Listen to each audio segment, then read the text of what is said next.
अफ़गानिस्तान में जो हो रहा है, जो एक धर्म और पंथ के लोग को वहाँ से निकाला जा रहा है, या वो मौत के घेरे में हैं या वो डर के घेरे में हैं, जो हिंदू और सिख वहाँ से निकल आ रहे हैं, निकलना चाहते हैं, पहले उनको रोका जाता है, फिर सरकार कुछ काम करती है, फिर वो हिंदुस्तान आ पा रहे हैं, कुछ आ रहे हैं, कुछ नहीं आ पा रहे हैं।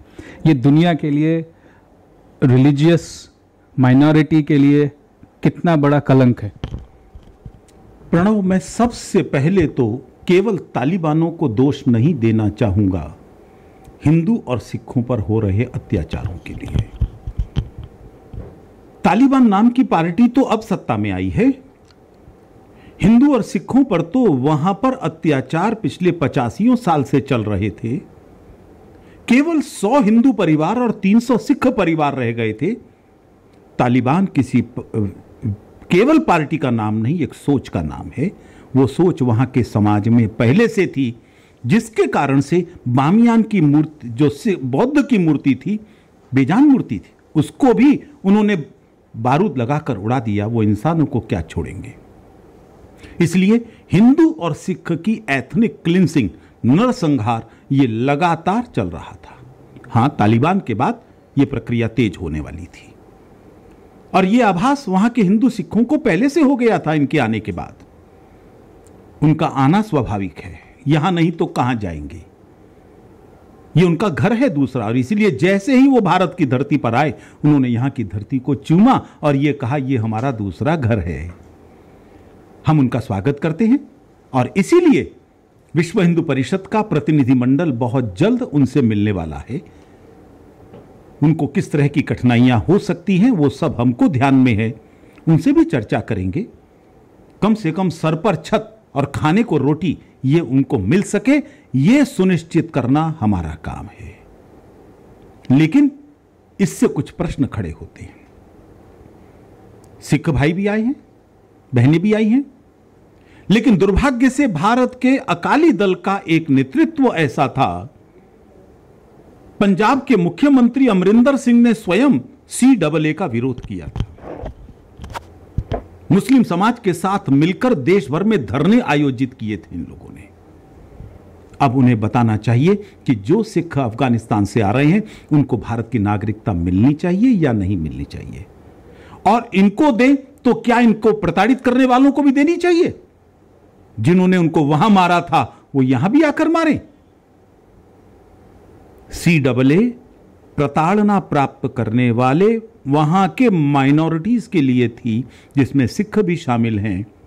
इसलिए इनको अपना स्टैंड रिवाइज करना चाहिए। ये तालिबानों के साथ हैं या पीड़ित सिखों के साथ हैं, ये इनको स्पष्ट करना चाहिए। भारत सरकार से हमारी अपील है, हिंदू और सिख का आना अधिकार है, कहां जाएंगे नहीं तो, और यह भारत सरकार की जिम्मेदारी है, और ये बखूबी अपनी जिम्मेदारी को निभा रहे हैं, इसके लिए प्रशंसनीय भी है। लेकिन इनके साथ इनको प्रताड़ना करने वाले ना आ जाएं, कहीं शरणार्थी की आड़ में आतंकवादी ना आ जाएं। इसलिए वो मुस्लिम जिन्होंने इनकी प्रताड़ना की थी या प्रताड़ना पर तालियां बजाई थी, उन मुसलमानों को भारत में आने का अधिकार नहीं है, उनको नहीं आने देना चाहिए। सर, आपका विश्व हिंदू परिषद एक वर्ल्ड वाइड ऑर्गेनाइजेशन है।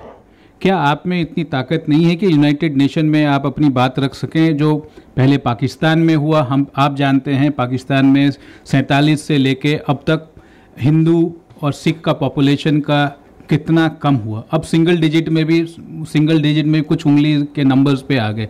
अफगानिस्तान में भी ये हो रहा है।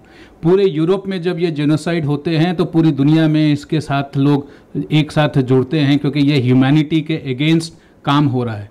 अफगानिस्तान में जो आज हो रहा है, 20 साल पहले जब तालिबान थी तब हो रहा था, और पाकिस्तान के सह पे हो रहा है, और पाकिस्तान में तो जो हुआ 47 से वो भी आपने देखा है। कोरोना ने सिद्ध कर दिया कि WHO नाकाम है।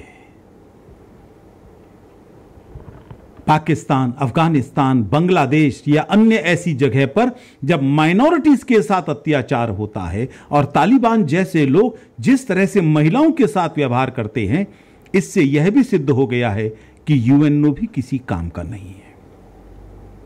अस्तित्वहीन बन गया है, कुछ देशों की कठपुतली मात्र बनकर रह गया है, कुछ और नहीं। हमें कहने की क्या जरूरत है? क्या उन्हें दिखता नहीं कि अफगानिस्तान में क्या हो रहा है, हिंदुओं की एथनिक क्लिंसिंग? क्या उन्हें दिखता नहीं पाकिस्तान में क्या हो रहा है, किस प्रकार से मंदिर तोड़े जाते हैं, किस प्रकार से सिख ग्रंथी की ननकाना साहब में उसकी बेटी के साथ बलात्कार होता है? पूरी दुनिया जानती है।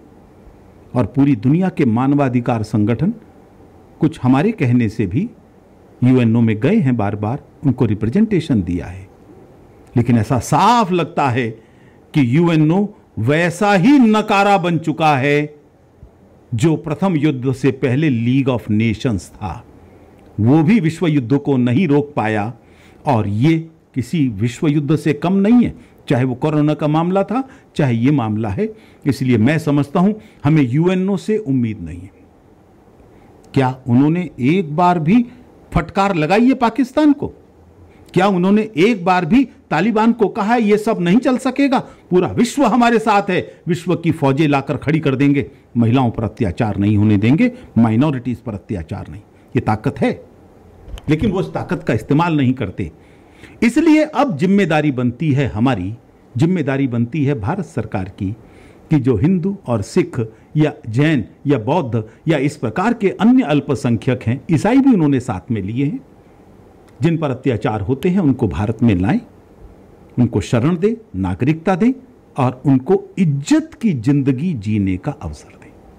आदरणीय जी, एक इम्पॉर्टेंट सवाल ये है कि वेस्टर्न वर्ल्ड में, यूरोप में जब मुस्लिम माइनॉरिटी पे एथनिक क्लेंजिंग हो रही थी, या क्रिश्चियन के वर्ल्ड में, मुस्लिम वर्ल्ड में क्रिश्चियनिटी के साथ हो रही थी, पाकिस्तान ही ले लीजिए, जब क्रिश्चियनिटी के साथ एथनिक क्लेंजिंग हो रही थी तो पूरी दुनिया उस पर बवाल मचा चुकी थी। क्या हिंदू माइनॉरिटी जो इन देशों में है, आज की डेट संदर्भ हम मान के चलें, यदि अफगानिस्तान में है, तो क्या ये भेदभाव नहीं है? और भारत, और आज ये भी बात इंपॉर्टेंट है कि लकीली अब इस महीने जो हम ये करंट मंथ में हैं, अब अगस्त में, अब भारत का यूएन सिक्योरिटी काउंसिल में मंथली रोटेशन पे आज प्रेसिडेंटशिप है। हमारे foreign minister doctor S Jaishankar वहाँ भी हैं। आपने बहुत सही प्रश्न उठाया। अमेरिका, ब्रिटेन, यूरोप के अन्य देश जो अपने आप को सेकुलर कहलाते हैं, वो क्रिश्चियंस के ऊपर होने वाले अत्याचार के समय तो खड़े हो जाते हैं, पाकिस्तान को लताड़ लगाते हैं, लेकिन जब हिंदू सिखों पर होता है तो उनकी जबान पर लकवा मार जाता है। क्या मानवाधिकार केवल ईसाइयों के हैं? क्या मुस्लिम देशों के लिए मानवाधिकार केवल मुसलमानों के हैं? लेकिन प्रश्न खड़ा होता है भारत के मानवाधिकार संगठनों पर, वो क्यों मौन रहते हैं? कहीं छोटी मोटी घटना हो जाती है, चाहे वो झूठ हो, जो लोनी में हुआ था कि जय श्री राम कहो वरना पिटाई करेंगे, वो झूठ सिद्ध हुआ, उसके ऊपर भारत के सारे टूल किट गैंग से जुड़े मानवाधिकार संगठन हाय तौबा मचाने लगे। लेकिन अब क्या हो गया? अब उनको शब्द नहीं मिल रहे या उनकी नींद नहीं टूट रही। एक शब्द भी तालिबान के विरोध में नहीं। क्या उनकी डिक्शनरी के शब्द समाप्त हो गए? ऑन द कॉन्ट्रेरी, उनमें से कई लोग तालिबान की तारीफ कर रहे हैं।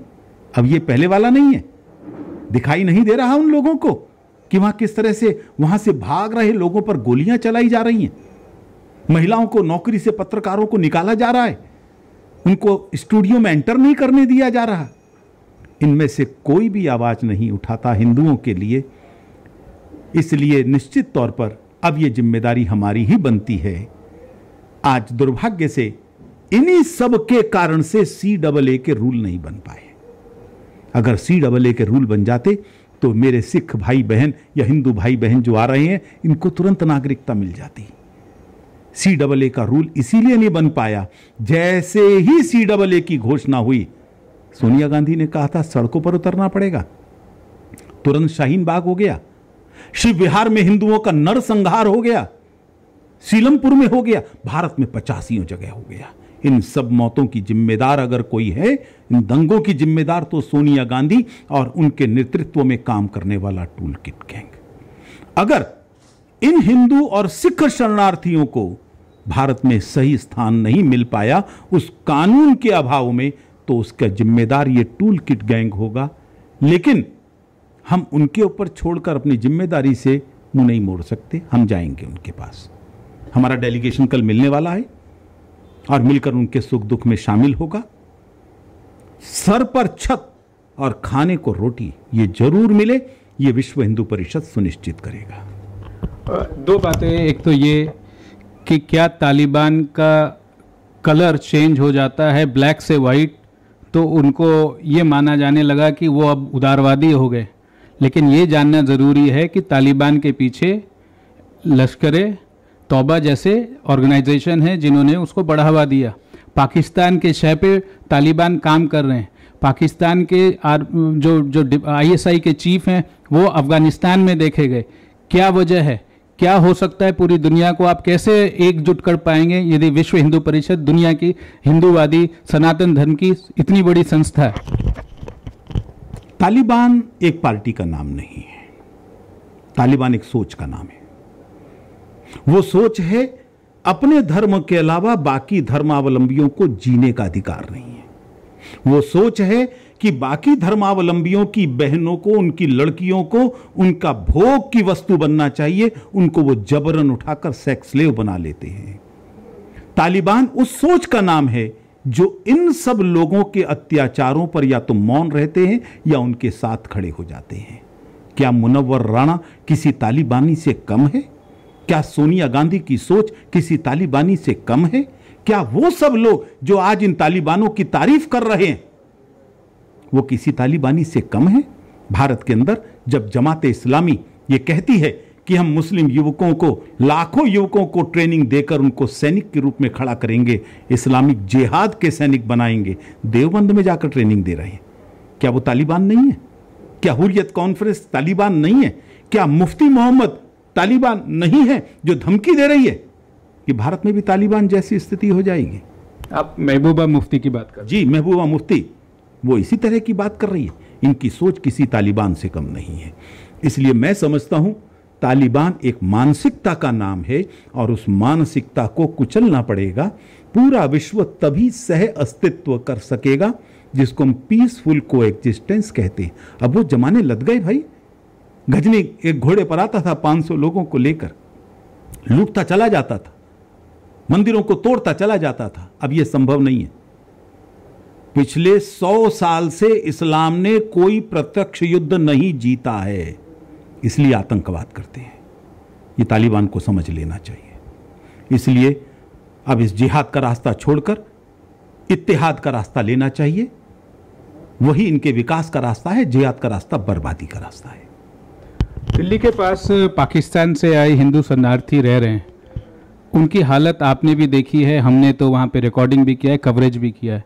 आज भी उनकी हालत दिल्ली के आम नागरिक की तरह कम से कम नहीं है। जो मिनिमम स्टैंडर्ड ऑफ लिविंग है वो भी नहीं है।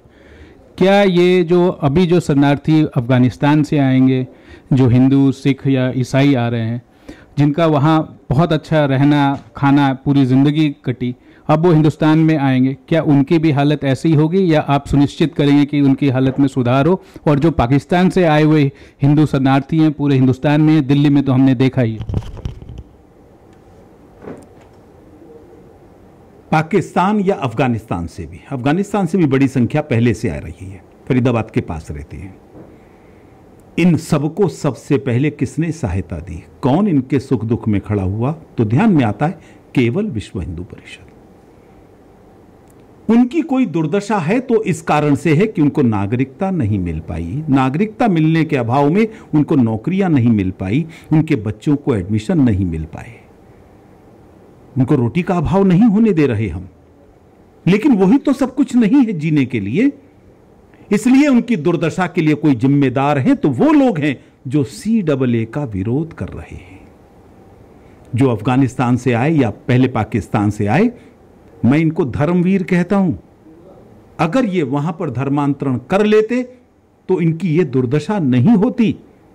इन्होंने अपने पुरखों की संपत्ति को छोड़ा, अपनी जन्मभूमि को छोड़ा, अपनी कमाई हुई मेहनत की कमाई से सारी संपत्ति को छोड़ा, केवल धर्म को बचाने के लिए। धर्म छोड़ दे तो जान भी बचती, संपत्ति भी बचती। इसलिए इनके प्रति जिम्मेदारी भारत के हिंदू समाज की, भारत के सिख समाज की, बाकी समाजों की भी बनती है। इन धर्मवीरों का स्वागत करें और CAA का विरोध करने वालों से मैं सबसे अपील करता हूं, विशेष तौर पर सिख नेताओं से। अमरिंदर सिंह ने विरोध किया था ना CAA का, कुछ अकाली नेताओं ने भी विरोध किया था, मुस्लिम समाज के लोगों के साथ मिलकर CAA के विरोध में प्रदर्शन निकाले थे। अब उनका क्या कहना है? जो सिख भाई बहन वहां से आए हैं, क्या इनको नागरिकता मिलनी चाहिए या नहीं? ये आज अकाली दल और कांग्रेस के नेताओं को स्पष्ट करना चाहिए, वो इनके सुख दुख में साथ हैं कि नहीं। नागरिकता मिलेगी, जरूर मिलेगी, समय लग सकता है, लेकिन उनको हम अभाव नहीं होने देंगे, ये सुनिश्चित हम करेंगे। 21वीं सदी का ये वर्स्ट फेज है, आप भी एग्री करेंगे, जेनोसाइड जो हम देख रहे हैं 21वीं सदी में। क्या आप भारत सरकार को आप बाध्य करेंगे CAA को विंटर सेशन में लाने के लिए, और इस पे आप काम कर रहे हैं, या क्या आपकी रणनीति होगी? क्योंकि विश्व हिंदू परिषद माना जाता है कि भारत सरकार तक इनकी पहुंच है, आपके इन्फ्लुएंस की, आपके समाज में आपके जो पैठ है उस पे आप उसकी नींव पे आप क्या सरकार को ये विंटर सेशन में कुछ महीने बाद आएगी, उस पे एक बार फिर से पुनर्विचार हो? भारत सरकार तक केवल हमारी पहुंच नहीं, आपकी भी है, देश की हर जनता की है। इसलिए छोटे से बच्चे के ट्वीट के ऊपर नरेंद्र मोदी उसको अपने कार्यालय में बुलाकर उसकी मनपसंद, उसकी इच्छाएं पूरी कर देते हैं। वो सारी पीड़ाओं को जानते हैं। CAA पास हो चुका है, केवल रूल बनना बाकी है। लेकिन आपको ध्यान होगा उस समय CAA पास होते ही किस प्रकार के दंगों की रचना इस टूल किट गैंग ने भारत के अंदर की थी। उनके पास सूचना होगी, और हमको तो है कि जैसे ही रूल्स बनेंगे, सोनिया गांधी के नेतृत्व में ये सारे जिहादी लोग भारत में गृह युद्ध की स्थिति निर्माण करेंगे। वो नरेंद्र मोदी जो धारा 370 हटा सकते हैं, 35A हटा सकते हैं, ट्रिपल तलाक हटा सकते हैं, भारत के अंदर ऐसी और नई चीजें ला सकते हैं जो कोई सोच नहीं सकता था। वो रूल नहीं बनाएंगे क्या? हमारे को पूरा विश्वास है जरूर बनाएंगे।